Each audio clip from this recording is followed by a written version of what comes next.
ਵਾਹਿਗੁਰੂ ਜੀ ਕਾ ਖਾਲਸਾ ਵਾਹਿਗੁਰੂ ਜੀ ਕੀ ਫਤਿਹ I am Pargan Singh of Tiger Jatha UK. Today our distinguished guest is a historian and a writer. He has served the Sikh nation over the last 40 years. Today is the second in a series of discussions with the respected doctor, and today's topic is the Akal Takht. What is the concept of the Akal Takht, or is it a building, or is there a philosophy working behind it? Waheguru ji ਕਾ ਖਾਲਸਾ ਵਾਹਿਗੁਰੂ ਜੀ ਕੀ ਫਤਿਹ। ਤਾਂ ਪ੍ਰਗਨ Singh ji, Akal Takht is a combination of two words, Akal and Takht. Sometimes we add third term Sahib also. Akal literally means timeless, and throne means Takht means throne. Sahib we add just for honor, respect. It's a religious denomination. So Akal Takht literally means throne that is immortal. And immortal throne is that which belongs to God. Akal Purkh means the timeless, God only. So Akal Takht means throne of God. All the other thrones of the world, it may be presidential system, it may be king, it may be any organization. All the chiefs of these organizations, territories, countries, political entities, they have a fixed term of 4 or 5 or 10 years. But as far as Akal Takht is concerned, it is timeless. God is timeless and his throne is timeless. And God is forever and throne is forever. So when Guru Hargobind Sahib revealed Akal Takht, he revealed in this sense that only God's throne is immortal forever. And a Sikh is a subject of Akal Purkh. Khalsa Akal Purkh ki Fauj. This is a famous wording which we use, that Khalsa belongs to God Almighty. So Sikh when a Sikh says that I am a Sikh of Akal Purkh, I am Khalsa of Akal Purkh, that means Akal Takht is Sikh's own Takht, Akal Purkh's Takht, and forever throne. So Akal Takht is a concept, not a building. Though Guru Hargobind Sahib revealed this concept on a pedestal, it was a small mound when he revealed it in 1608. So when he revealed this, the three stories were added by Ranjit Singh and Hari Singh Nalwa. Then 3 were added later on, making it 6 in the memory of 6th Guru. Okay. But Guru Hargobind Sahib wanted all the Sikhs should have only one loyalty. That loyalty is to God. That is why it is God's throne which makes Sikhs subject of Almighty. And when did it come into existence? As I had explained earlier, though there are so many dates about the revelation of the building of Akal Takht, the concept is a different thing. It is a concept of Miri and Piri. That means a Sikh has a duty to society and to spiritualism. We call it temporal and transcendental. Temporal is this world, transcendental is Piri. Miri and Piri both are one. It's not a combination of Miri and Piri, it is oneness of Miri and Piri, because God has all the powerful. God is all powerful.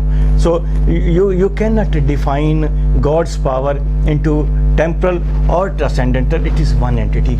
So a Sikh has a loyalty of Almighty, and that is one. When Guru Hargobind Sahib revealed it, it's generally said that he revealed it in 1608, though we don't have exact figure. There is a date mentioned in Gurbilas Pasai Chemi, which is a controversial book, very controversial book. Rather, most of the material of this book is anti-Sikh. So according to that book, it is 15th of June 1606. But this is not true, because Guru Hargobind Sahib went to Troli Pai near Moga in June 1606, and he returned from that place in December 1607. So the earliest date can be the summer of 1608. And how many takhts do the Sikhs have? very pertinent question, very important question. Nowadays, we hear that there are 5 takhts of the 6, and the 5th one, Talwandi Sabo Damdama Sahib, was accepted as a takht in 1968. Just 42 years back. So earlier there were 4 takhts. That's why in our ardas or it was Chauhan takhta, 4 thrones. But in fact this is a misnomer. No nation can have more than 1 takht. There is only 1 takht, that is Akal Takht. Why? There are 2 points to be considered about it. Number 1, there cannot be any throne equal to or even less than God's throne. Yes. There can be nothing which is equal to or parallel to or junior to Akal Takht in any manner. Yes. So how did this concept came, 4 takhts or 5 takhts? When Guru Hargobind Sahib revealed it in July 1608, he was there at Amritsar. It was known as Guru Ka Chak Guru at that time. The name Amritsar came to be used in 19th century at the time of Ranjit Singh, and when the English came to this country. So from 1608 to 1612 December, Guru Hargobind Sahib was at Amritsar. On 31st of December 1612, Guru Hargobind Sahib went to Delhi. There he was taken into custody and sent to Gwalior Fort Jail. From Gwalior Fort Jail he came in October 1619. So in this period there was no question of using takht from Amritsar. So there was no takht at Amritsar. The building, that pedestal was there, but Guru Hargobind Sahib was not there. So when Guru Hargobind Sahib came back, he went to Goindwal. He didn't go to Amritsar. He went to Amritsar in December 1620 just for a visit. So he was using all the court activities from Goindwal. So at that time Goindwal was his takht. When he moved to Kirtpur Sahib in 1635 on 2nd of May, he reached Kirtpur. He was using Kirtpur as takht. If you go to Kirtpur Sahib, there is a shrine named Kot Takht Sahib. It was a fort and it was a throne. That is why it is called Kot Takht Sahib. When Guru Tegh Bahadur Sahib stayed in Bakala for some time, which is now known as Baba Bakala, that place was used as a throne by Guru Tegh Bahadur Sahib. When Guru Tegh Bahadur Sahib moved to Chak Nanki, which is a part of Anandpur Sahib nowadays, then Chak Nanki was Takht of Guru Tegh Bahadur Sahib. Chak Nanki, in Chak Nanki there is a place known as Damdama Sahib. That was Takht Damdama Sahib of Guru Tegh Bahadur Sahib. When Guru Gobind Singh Sahib moved to Keshgarh Sahib, Anandpur Sahib, then Keshgarh Sahib was Takht. When Guru Tegh Bahadur Sahib spent 11 years at Patna, then Patna was Takht. When Guru Gobind Singh Sahib went to Nanded in 1708, then he used to hold his court at Nanded. Nanded was Takht. So Takht is one, where Guru is, that is Takht. It does not mean that when Guru is gone, that place becomes a Takht forever, to be used as a power, as a status, as a throne in the general term. So there is only one Takht, that is Akal Takht. Okay. What is the Jathedar of the Akal Takht? The most talked of subject of the day is Jathedar Akal Takht.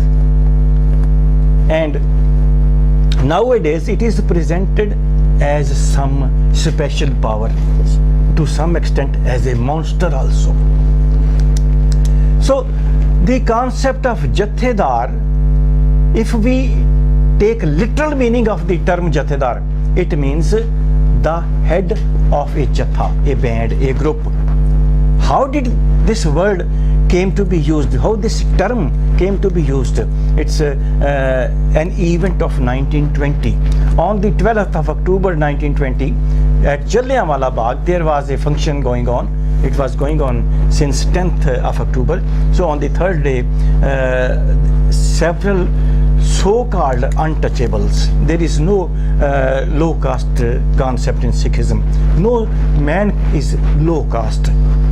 But so-called low caste, as Hindus say, as Brahmins say, so they performed initiation ceremony, which we call Khande Di Pahul.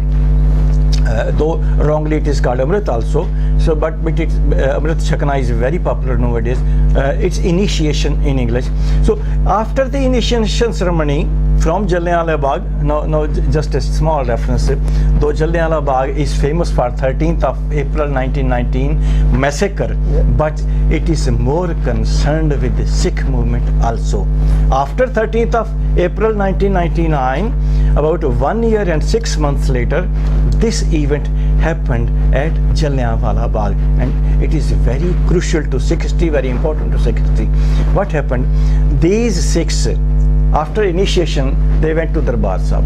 At that time, Darbar Sahib was in the possession of Mahants who belonged to Nirmala sect, which is not Sikh sect, in fact a Hindu sect.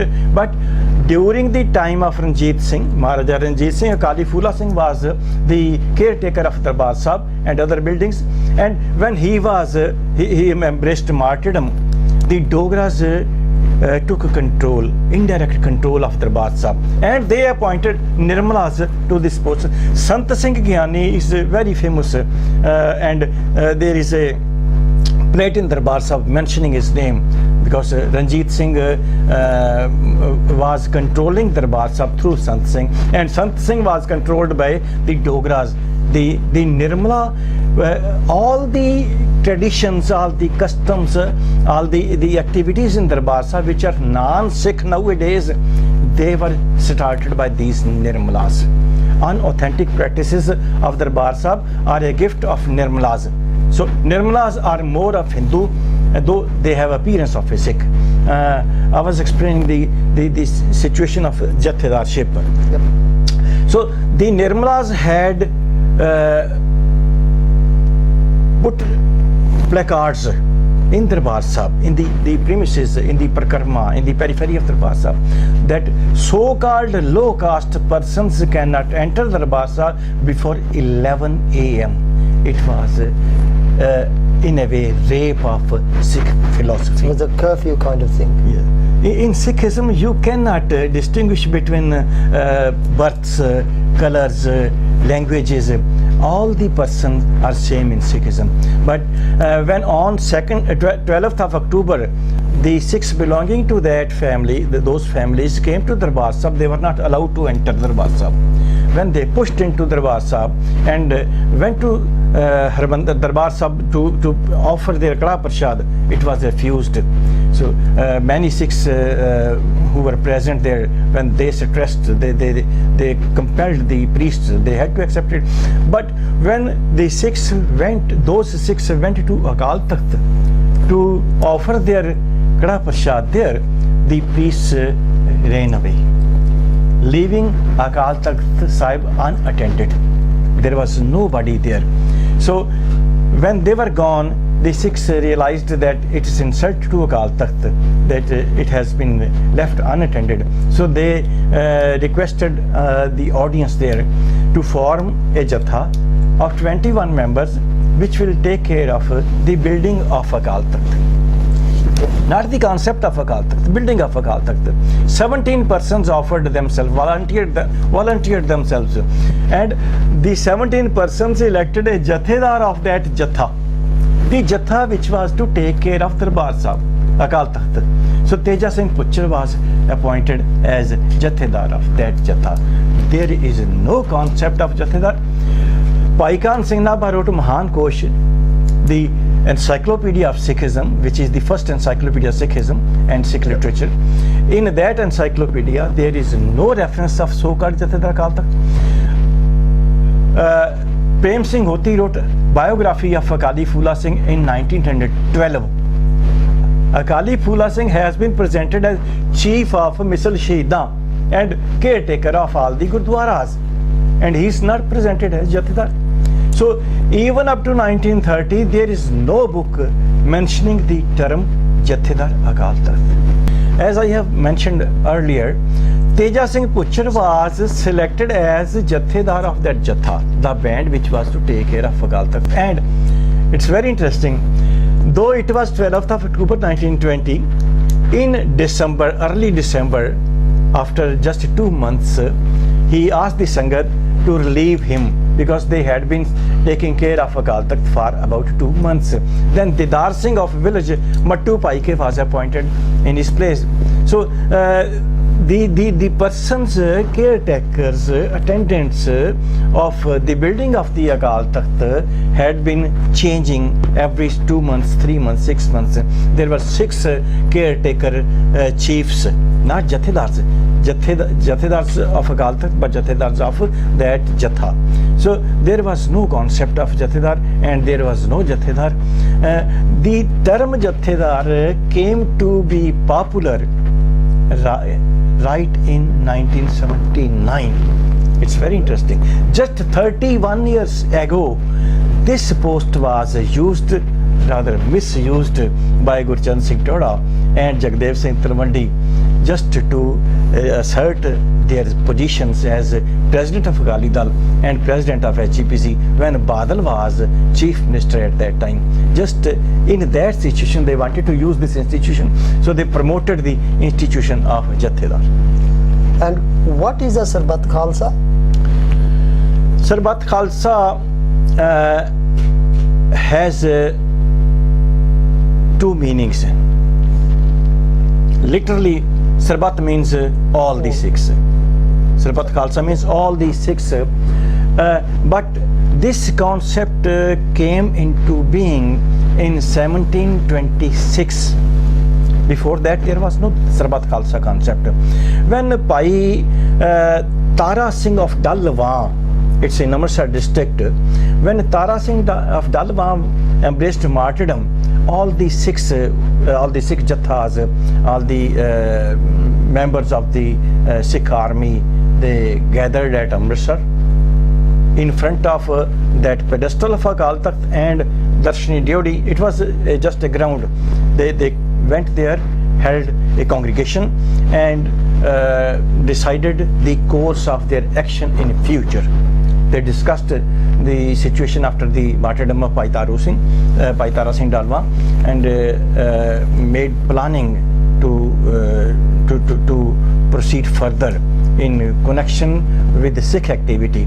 So in that situation, the chiefs of all the Jathas held a meeting. Sarbat Khalsa does not mean a big gathering, as it happened on 26th of January 1986 when Pindra Mehta Jatha, after the massacre of 1984 in Darbar Sahib and other places, as well as massacre during Black November 84 at Delhi and other places, they held a gathering of people and they gave it the name Sarbat Khalsa. But it is not Sarbat Khalsa. Sarbat Khalsa means representatives of different sections of Sikh society, political, religious, intellectuals, professionals, chiefs of, representatives of, delegates of these sections of society, Sikh society. When they sit together, that is Sarbat Khalsa, because it means a meeting of the representative sections of all the Sikh society. We have an example from a book of 1812 in which an English author has presented the scene, that scenario when Sarbat Khalsa gathering was held, and in that he mentions that it is a meeting of the leaders of the Sikh Jathas, various units of army and various sections of society. So it's not a bigger gathering of people, it is a representative assembly.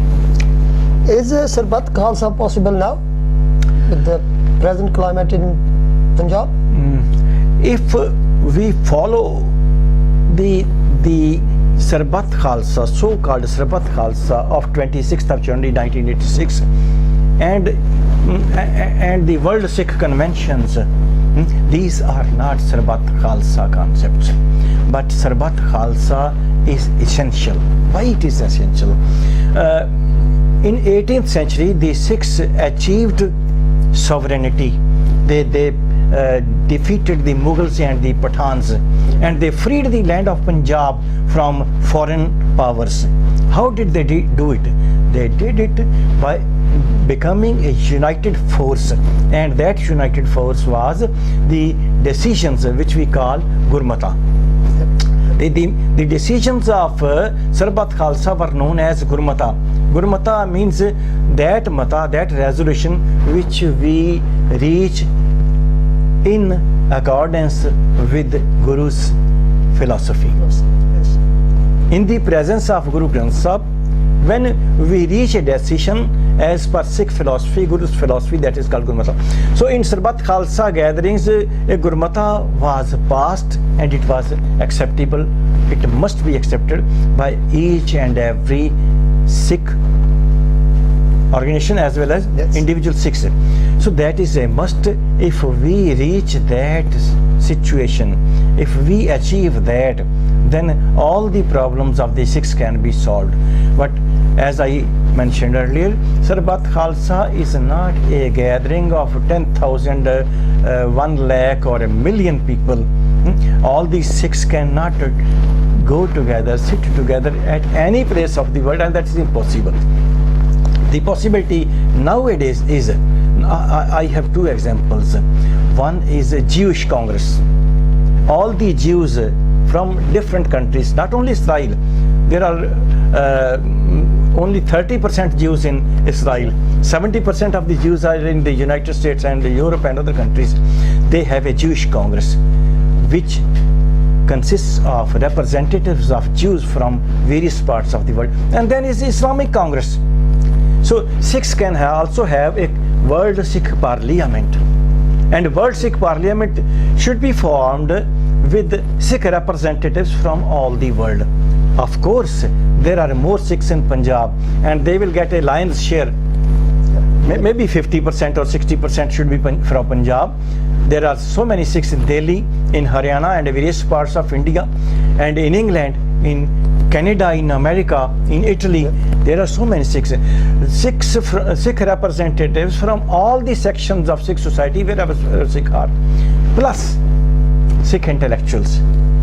If we have a college of 300, 400, 500 Sikhs, and from among them we can select an executive committee or an apex committee, and this type of Sarbat Khalsa, maybe you can give it World Sikh Parliament, you can give it name World Sikh Assembly, or even Sarbat Khalsa, then we can solve our problems easily, and then we will present ourselves as a force to the world. Now, Dr. Saab, can a Sikh be excommunicated from the Panth? And if so, how? Very pertinent question. The Sikhs have the final sanction from 3 sources. The first sanction is Guru Granth Sahib. We have to obey everything said by Guru Granth Sahib. We can't go beyond it. And there is no other Granth of the Sikhs. That's the only thing. That is the final sanction. And then second is from Sikh history. If some question does not have answer in Guru Granth Sahib, then we have Sikh historical tradition from Gurus and from the Sikh history. And the third is Sikh Rayat Maryada. That is final. Sikh Rayat Maryada unites all the Sikhs of the world. Our social, our culture, our religious, our philosophical, and our everything is explained in Sikh Rayat Maryada, Sikh Code of Conduct. According to Sikh Code of Conduct, there is no concept of excommunicating a Sikh. There is a concept of tankha. If you go through Sikh Rayat Maryada, it says a Sikh, when he makes some religious lapse, he should appear himself. You cannot summon him. According to Rayat Maryada, he himself should present himself before Sangat, and Sangat should select 5 persons from among them. It's not a permanent Panj Pyare, from among them. And they should consider some religious punishment for him. It's which should be acceptable to him, and it should not be rigid. There is no concept of excommunication, and even this punishment is not called punishment, it is called tanha, salary. That means in the way of a prize. When we bow our head to Guru Granth Sahib, to Sikhism, to Takht, that means we will get a prize for accepting ourselves as subject, to bowing our head or making obeisance to them.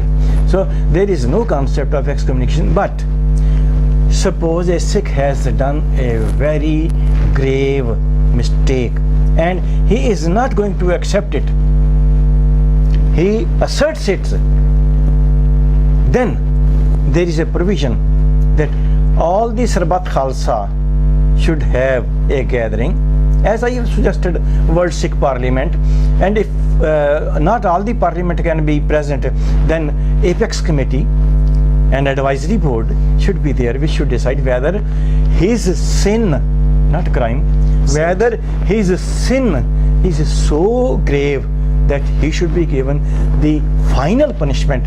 Only then, in that situation, this death penalty, it is sort of death penalty, should be given. We have some such decisions of recent past. For example, Professor Darshan Singh, who has done great service to the Panth. Otherwise, after 1984, we had become very weak persons, demoralized. He gave the Sikhs sense of Chardi Kala. It's Professor Darshan. He was excommunicated. Kala Afghana was communicated. Gyani Bhag Singh, who had done service, great service, he was excommunicated. Joginder Singh, spokesman, was excommunicated without any cause, just because the ruling priests did not like them. That's totally anti-Sikh, and such excommunications are ipso facto wrong and rejected. That's the Panth has rejected these. The Sikhs are accepting these persons as heroes, whereas and they are considering the priests of Akal Takht as villains. So, what is the future of the Akal Takht? It all depends upon the Panth to decide the future of Akal Takht, and it is possible when we achieve two things. Number one, we form a Sarbat Khalsa or World Sikh Parliament. Number two, we must reject the self-styled authority of so-called Jathedar. They are harming the Sikh Panth. Akal Takht is meant to unite the Panth, and they are dividing the Panth. They have divided the Panth into two parts and two sections. One is committed to Guru Granth Sahib, the second is committed to a non-Sikh book which is replete with erotic imagery, anti-Sikh and Brahmanic mythology and fictional works, which is shocking, which is insulting to Guru Gobind Singh. When we reject the authority of so-called Jathedars, and secondly, when we become one unit in the form of World Sikh Parliament or any other Sarbat Khalsa concept, then the future of Akal Takht is bright, future of Sikh nation is bright, and then we can have Chardi Kala, which we say, Naam di Chardi Kala. Dr. Saabji, thank you very much for your information you have given to us today, and the Sikh Panth is indebted to you. Thank you. And we would like to thank you on behalf of the Tiger Jatha UK and all the Sikh Panth. Vaheguru Ji Ka Khalsa, Vaheguru Ji Ki Fateh. One thing I want to say, Tiger Jatha has done yeoman's service. You people have given the Sikhs the clarity over several Sikh questions, which was very important. Thank you. Vaheguru Ji Ka Khalsa. Vaheguru Ji Ki Fateh.